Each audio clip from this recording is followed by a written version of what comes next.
안녕하십니까. 손자병법 38번째 강의입니다.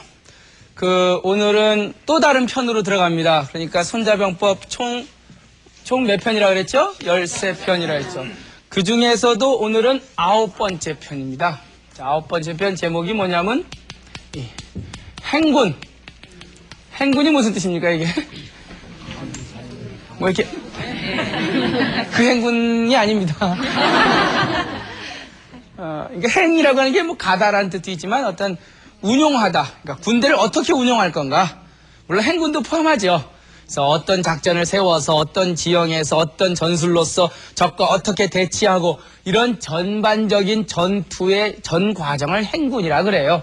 그러니까 여기서 행이라고 하는 건 그냥 고라고 하는 뜻이라기보단 어떤 운행하다, 운용하다. 그러니까 군대라고 하는 조직을 도대체 어떻게 내가 운영을 할 건가. 그 전반적인 내용을 담고 있는 편입니다. 그 행군 편에 들어가면은 이제 뭐가 나오냐면은 이게 뭐죠?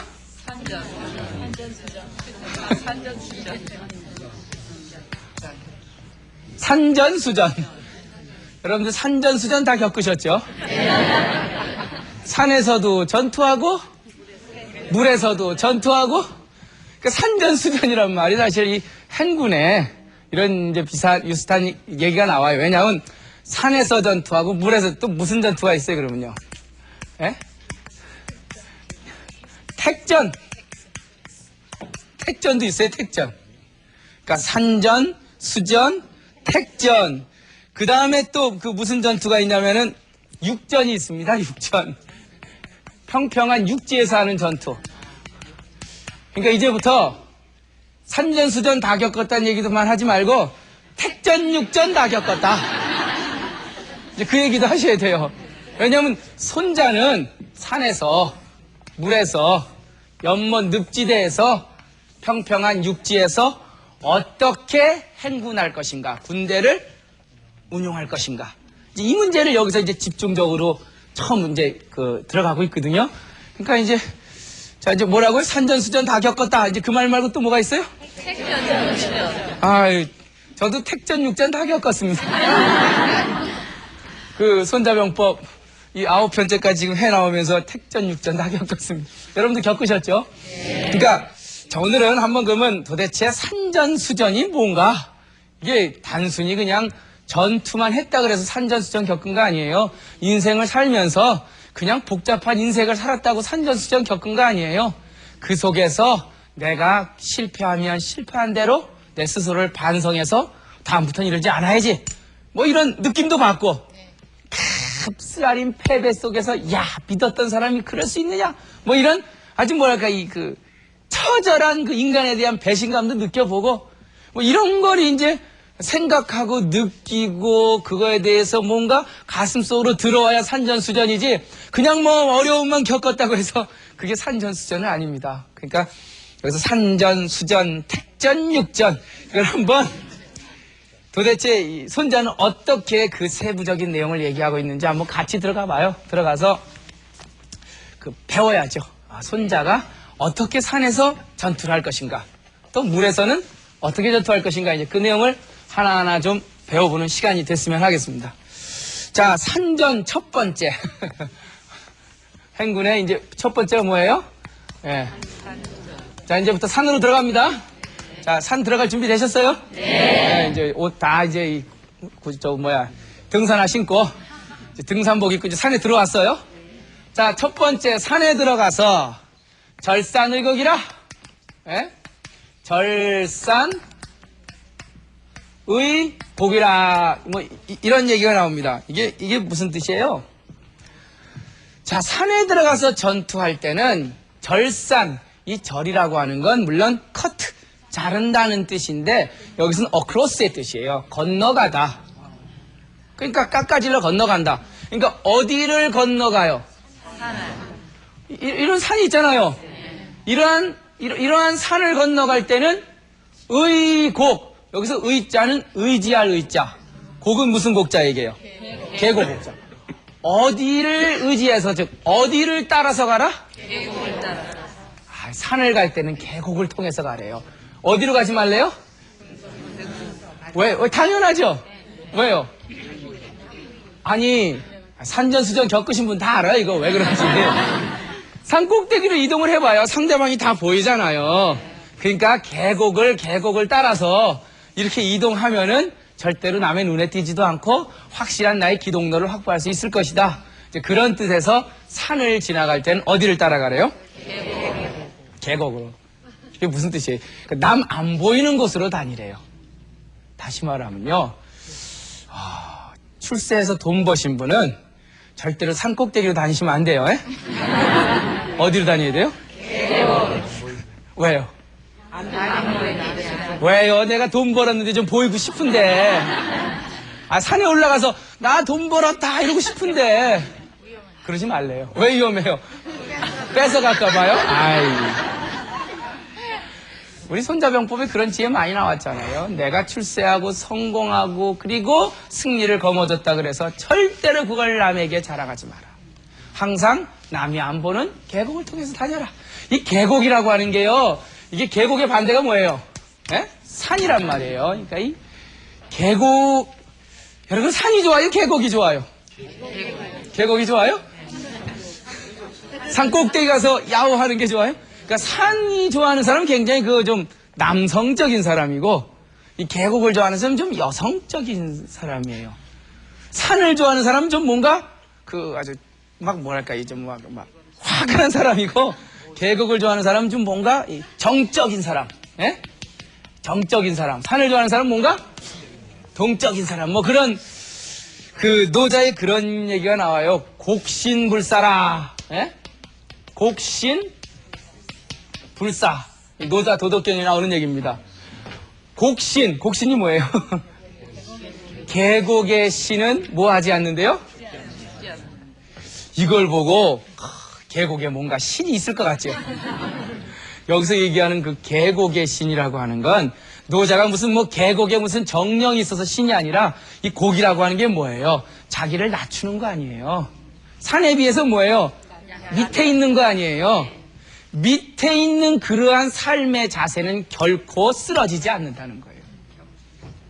나무가 어디 제일 많아요? 산에 많아요? 계곡에 많아요? 아니 여름에 여기에 나무가 많아요? 여기가 많아요? 왜 이렇게 나눠져요? 계곡에 울창하잖아요. 산은 그냥 이렇게 서 있고 계곡은요 안 보이잖아요. 왜요? 왜 계곡에 그렇게 나무가 왕창 우거져 있죠? 물이 있으니까요. 왜 물이 글로 모이죠? 낯이. 결국은 낮은 것은 영원합니다. 계곡은 산보다 자기를 낮추기에 모든 물이 일로 모여들어요. 모든 물이 모여드니까 생명체가 항상 거기서 죽지 않고 새로운 생명체가 태어납니다. 번성해요. 자기를 낮추기 때문에, 산에 비해서 자기를 자랑하지 않기 때문에, 그래서 모든 생명체가 거기에 깃듭니다. 그러니 계곡이라는 게 죽겠어요, 안 죽겠어요? 영원히. 그러니까 여러분들 안 죽으려면 어떻게 해야 돼요? 계곡에 들어가면 안 돼요. 안 죽으려면 낮춰야 됩니다. 예? 내 폼 잡으면 안 돼요. 예? 내가 남보다 강하다 그래서 그게 오래 사는 방법이 아니에요. 물론 목숨이 오래 살고 적게 사는 게 있지만 결국 진정한 지혜는 나를 낮추고 남보다 나를 그러니까 밑으로 했을 때 그게 진정한 삶의 방법입니다. 자, 그래서 산전의 첫 번째는 절산의곡이라. 산에 다닐 땐 어디를 다녀요? 계곡으로 다녀라. 왜 계곡으로 다녀요? 남에게 눈에 띄지 않기 위해서는 이런 절산의곡의 형태의 행군을 하라라고 얘기를 합니다. 두 번째, 시생처고라. 이런 얘기를 하네요. 시생처고라. 금방 해석이 들어오십니까? 네? 이 시자는 이게 눈의 시선이에요. 눈의 시선은 살려야 돼요. 그리고 자기가 처하는 곳은 높은 데 처하라. 그러니까 산전수전의 산전에서는 시선은 어떻게 해요? 넓게. 시선은 살리고, 그리고 내가 있는 위치는 그래야 시선이 어떻게 돼요? 쫙 넓어진단 말이에요. 그래서 시생처고요. 그러니까 시선이라고 하는 건 왜 시선을 시야가 넓어라는 얘기를 왜 하냐면은 시야가 넓어야 보이는 정보의 양도 많이 들어오죠. 사람은요, 자기가 보는 만큼만 봐요. 희한하죠? 똑같이 사람이 가도 자기가 생각하는 것만 보여요. 그 희한해. 똑같은 사물을 봤는데 결국은 뭐예요? 그만큼의 시야가 있는 사람이 보는 거하고 그 다음에 시야가 없는 사람이 보는 거하고는 물체를 보더라도 그 보는 정보의 양, 인포메이션의 양이 틀려요. 그렇죠? 애들이 보는 거하고 어른이 보는 거 벌써 차이가 나잖아요. 그러니까 그만큼 시야가 넓어져야 뭐가 커져요? 정보의 양도 깊어지고 넓어져요. 그러니까 시야가 커지려면 어떻게 해야 돼요? 에? 인생을 살면서 시야를 키우려면 어떻게 해야 돼요? 산전수전 겪으면 됩니까? 공부를 열심히 해야죠. 책을 많이 보고 일일이 다 산전수전 겪는다고 산에들이 갈 수 없잖아요. 그러니까 산전수전 겪은 사람들 책을 보면은 나름대로 간접적으로 시야가 넓어지죠. 그래서 결국 시야라고 하는 것은 정보의 양과 그리고 정보의 깊이를 결정하고 그 사람은 왜 지위가 사람을 만든다 그러잖아요. 아무리 능력이 없는 사람도 좀 지위가 높아지고 보는 눈이 커지면 생각하는 것도 좀 넓어지게 돼 있습니다. 그래서 시생처고, 산전의 두 번째 원칙은 시생처고입니다. 그 다음에 이제 세 번째 원칙을 보죠. 전륜무등이라 이런 얘기를 해요. 전륜무등이라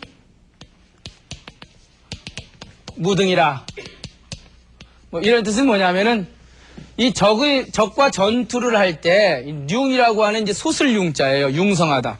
상대편이 높은 위치에 나보다 높은 위치에 융성하게 솟아 있으면 절대로 오를 등자, 그 적을 향해서 올라가지 말란 말이에요. 이게 무슨 뜻이에요? 시야라든지 처한 게 나보다 훨씬 위에 있는 사람한테 막무가내로 무조건 돌격 앞으로 하지 말란 말이에요. 그러니까 이런 원칙으로 보면 옛날에 그 백마전투, 고지전투 있잖아요. 참 이거는 손자병법에서 보면은 물론 그 당시에는 이제 휴전선 정하고 또 아니면은 방어선 구축하느라고 고지가 중요했지만 이미 여기 진지를 다 파냈는데 여기서 병사들한테 돌격 앞으로 하면요. 희생이 어마어마한 거죠. 이건 끝도 없이 죽는 거예요. 물론 이 고지를 점령함으로써 시야를 확보하고 그리고 다른 방어선까지도 더 넓은 내 기동로를 높일 수 있다는 장점은 있지만 이 손자는 결국 선쟁을 할 때 상대방이 높은 데 있으면 무작정 거꾸로 기어 올라가지 마라. 자, 그 다음에 이제 산전했으니까 어디로 건너가요? 수전으로 건너가야죠. 자, 산전 겪었습니다. 이제 그 다음에 두 번째 어디로 건너가요? 네. 지금 물에 가서 한번 전투를 해보죠. 수전. 수전의 첫 번째 원칙 한번 보겠습니다. 절수면 필원수라. 예? 절수의 필원수라. 이거 해석이 되나요, 이제요? 예? 절수하면 딱 이제 나오죠?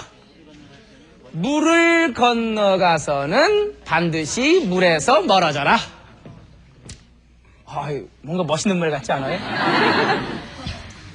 물을 건너갔으면 물에서 멀어져라. 물에서 머뭇거리지 말란 말이에요. 왜요? 물이라고 하는 건 어려운 역경이란 말이에요. 그 역경을 건너갔으면 빨리 거기서 멀어져야지 거기서 머뭇거리다가는 쓸려내려갈 수도 있고 또 상대방한테 시야가 확보돼서 공격을 당할 수 있다. 이런 얘기죠. 전 이걸 딱 보면서 이런 말이 생각나요. 돈 벌었으면 돈에서 반드시 멀어져라. 예? 야,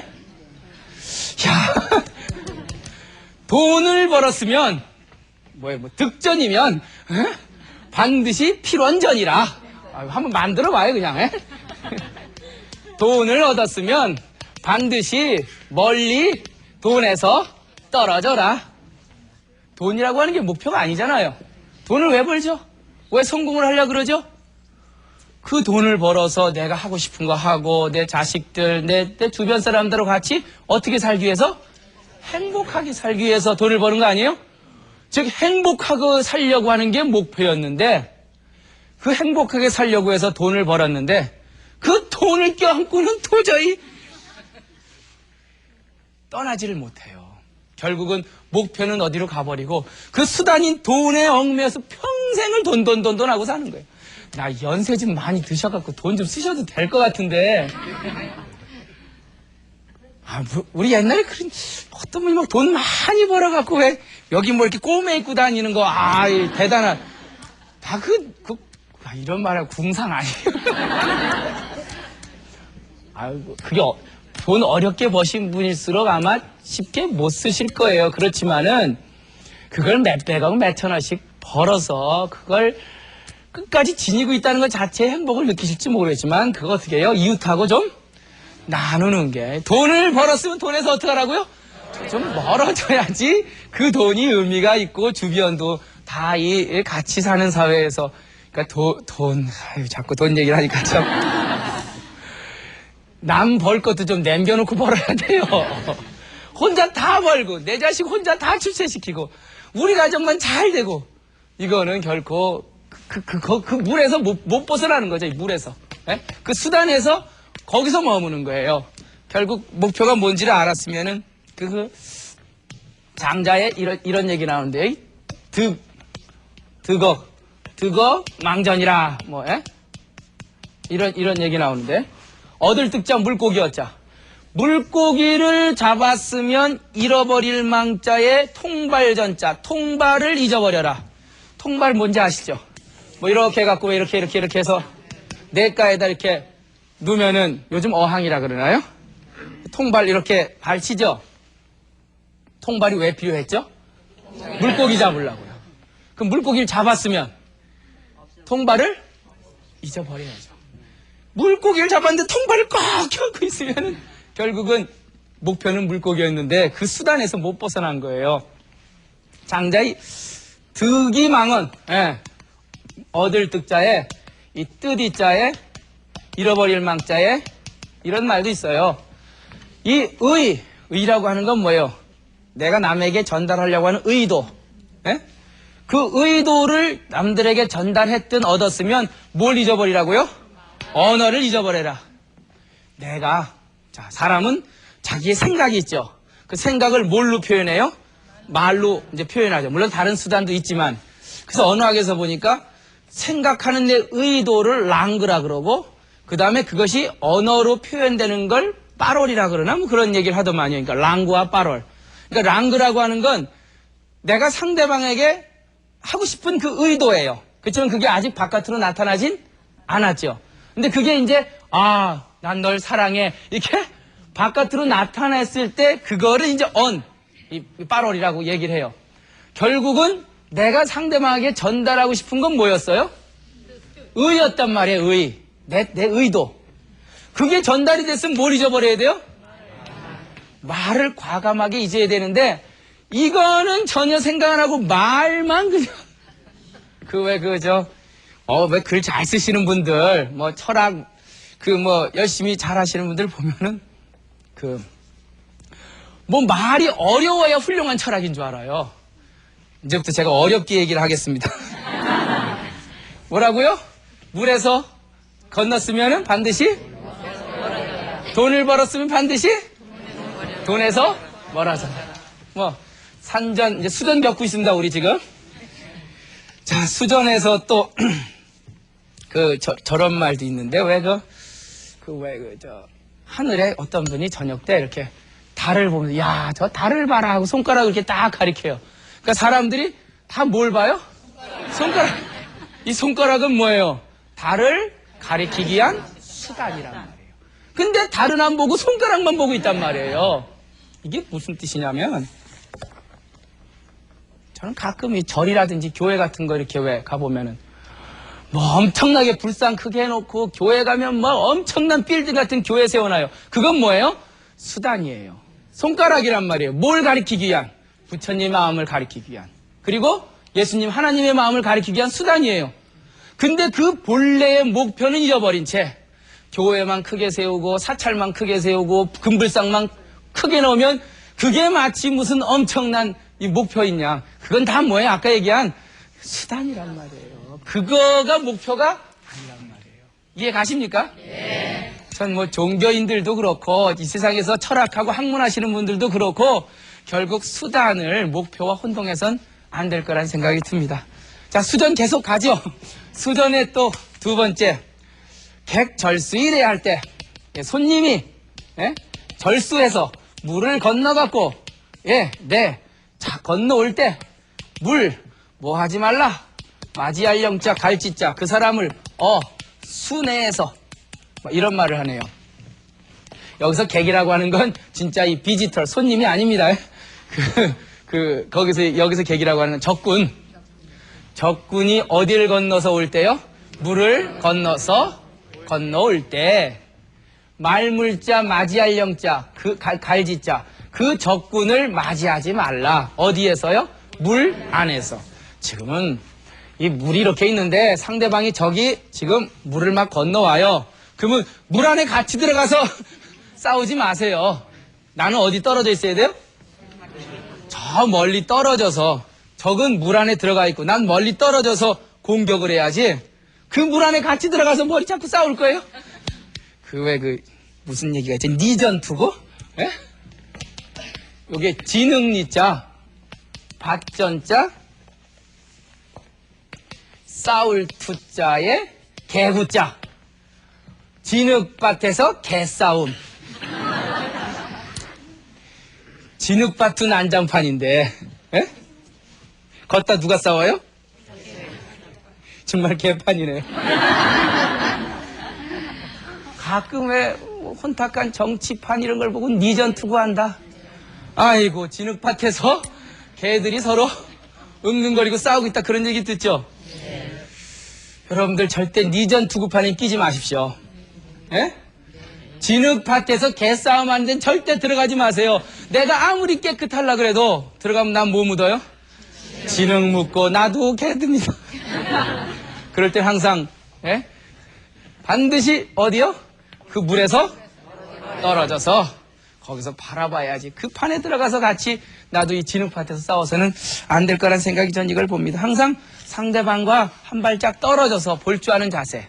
굉장히 좀 객관적으로 바라보는 자세죠. 한 발짝 떨어져서 생각하고 볼 줄 아는 자세. 그게 손자가 얘기하는 그 수전이에요. 수전.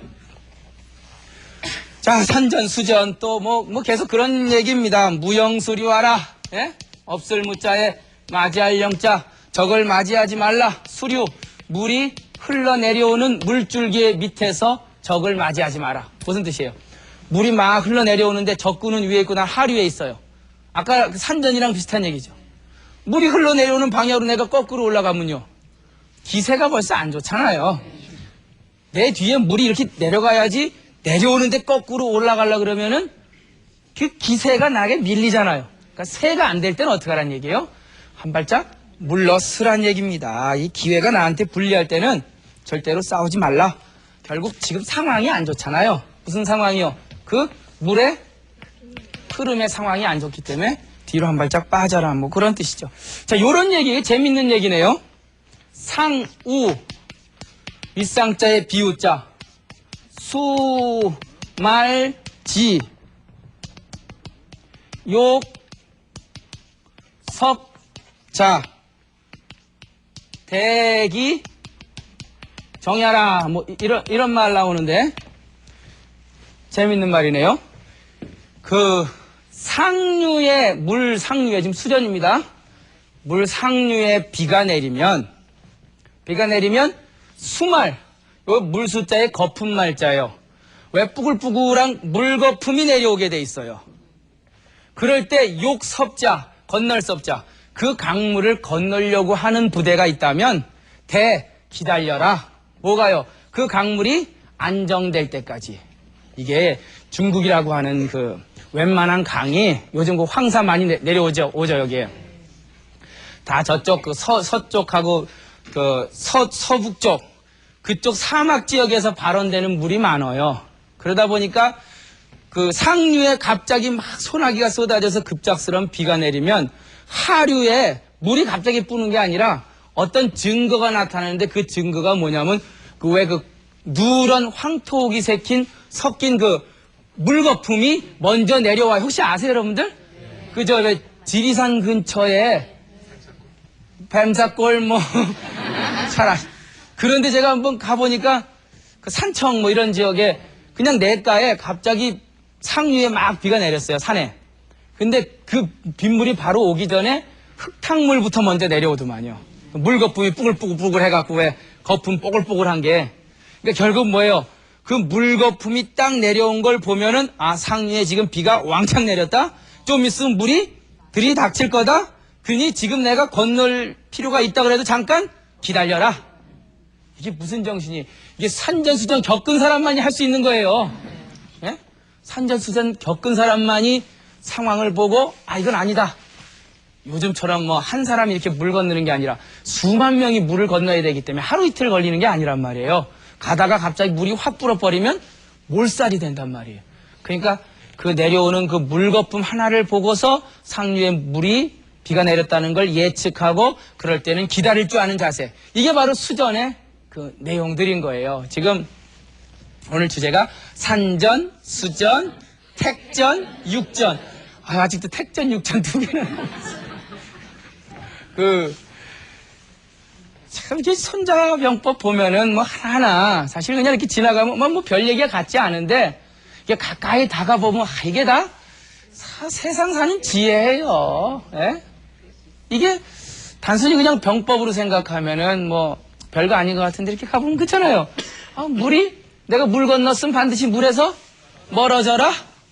상대방이 물을 건너올 때 내가 물로 나가서 물에서 싸우지 마라. 한 발짝 떨어져서 적을 바라봐라. 이런 얘기들이 결국은 이 산전수전 인간사 사는 그 경험 있는 사람만이 할 수 있는 그런 얘기죠. 자, 그 다음에 아까 또 뭐 했죠? 택전. 뭐 택전 내용도 다 그런 내용들이에요. 그러니까 예를 들어서 뭐 절척택에 여기도 이제 건너갈 적에 예? 염분이 많은 척이라고 하는 지역과 그리고 이 늪지대를 건너갈 적에는 예? 그때는 어떻게 돼요? 여러분 지금 한번 해보세요, 빨리. 척택을 건너갈 때는 어떻게 해요?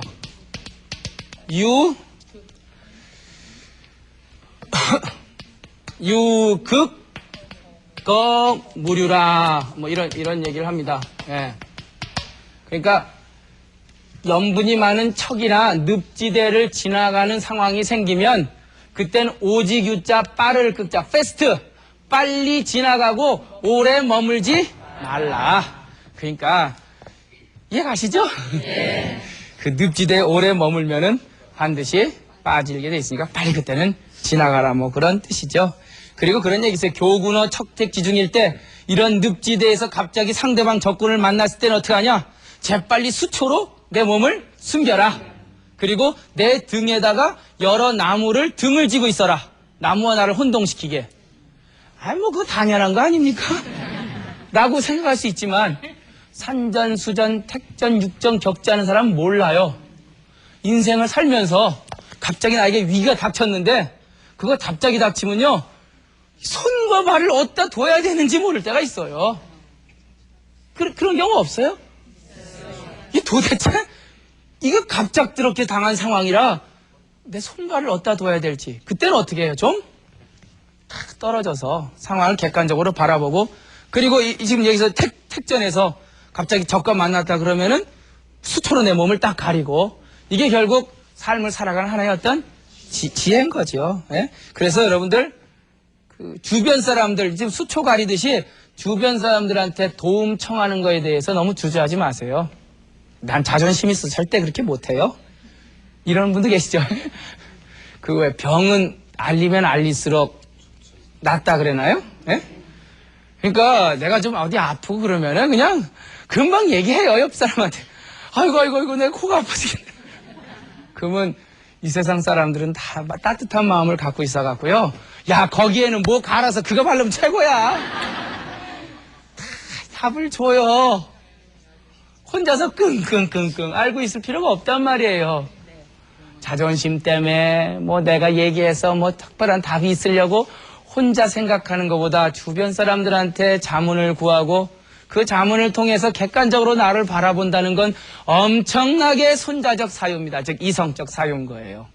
그래서 이 택전을 겪은 사람은 상대방 주변 사람에게 내 어려움을 알리고 그 사람에게 자문을 받는 것에 대해서 결코 주저해서는 안 됩니다. 그 다음에 또 육전. 아유, 이제 이것만 하면 전쟁 다 끝나겠네요. 에? 육전에 뭐 중요한 거 하나만 들을게요. 이 전사후생이라 이런 말 나오네요. 에? 전사후생. 앞에서 죽고 뒤에서 살아요? 이런 말 없죠. 이 사와 생이라고 하는 건 사는 낮을 저자입니다. 낮다. 생은 높다. 즉 앞은 낮게, 뒤는 높게. 육지에서 전투할 때는 앞은 낮게, 뒤는 높게. 아, 집 짓 때 그렇게 짓는 거 아니에요? 이렇게 짓나요, 집을? 이렇게 짓죠?